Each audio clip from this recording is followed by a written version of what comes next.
Let's talk about where investor sentiment is likely to lead to now. Ross Gerber, Kawasaki Wealth and Investment Management CEO, joining us now. Ross, we always like to talk Tesla with you, but I wonder where you think about where Tesla has fallen right now.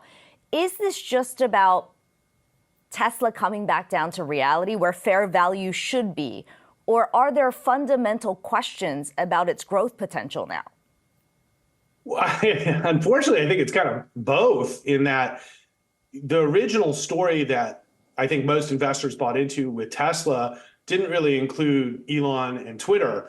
And I think for a long time, we all hoped that it really wouldn't affect Tesla and the demand for its products. But we all know that that has now happened, and the demand for Tesla products is obviously lower, and they've had to discount and do many things to hurt margins and returns and ultimately, profits for Tesla.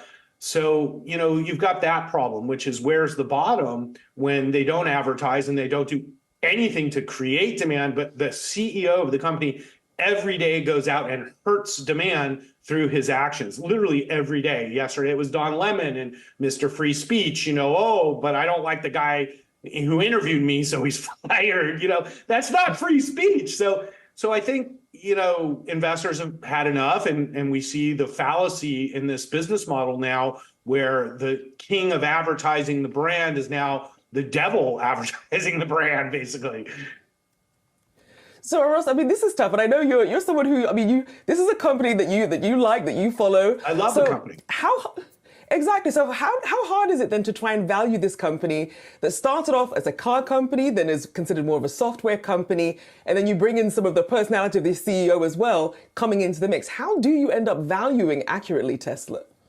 Well, the way we've always valued Tesla is a tech company. First of all, in its heyday, it traded 100 times forward earnings in the end of 21, when things were, as good as they could be for Tesla. So part of it is a valuation coming back down to earth.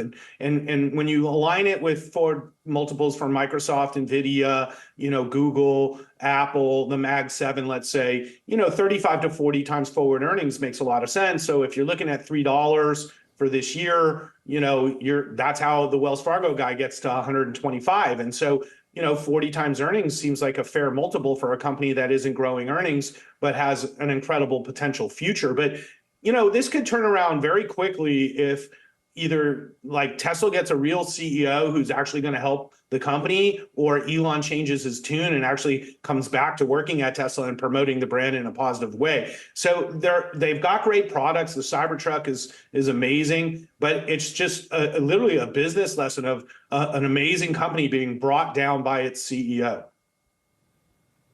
Yeah, but Ross, you said you value it as a tech company. What's the tech catalyst here?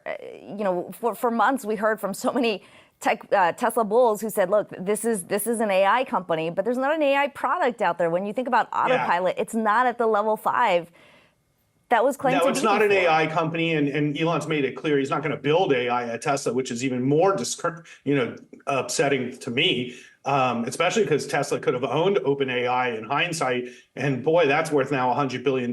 So, there's a lot of stuff going on here, but Tesla's technologies, battery technology and scaling advanced battery technology, 4 megapacks, for example, for utilities, the technology behind the Tesla manufacturing process, as well as the battery production process, not to mention full self-driving, which is still an impressive piece of technology. But what they've done is they've been able to scale EVs like no other company's been able to do in the world. And so we now see for sure the moat that Tesla's built is pretty deep, being able to make 2 million cars and nobody's even close. So I think, it's not a car company, that's for sure. Can you call a Cybertruck like a regular truck? It's not a truck company. So I think it's a tech company, but it still doesn't change the reality that companies trade based off the perception of its future earnings. And now that perception has changed to a much lower perception of future earnings. And that's why there's so much pressure on the stock. And once again, it could be reversed immediately if Tesla took actions to improve the brand and advertise its products.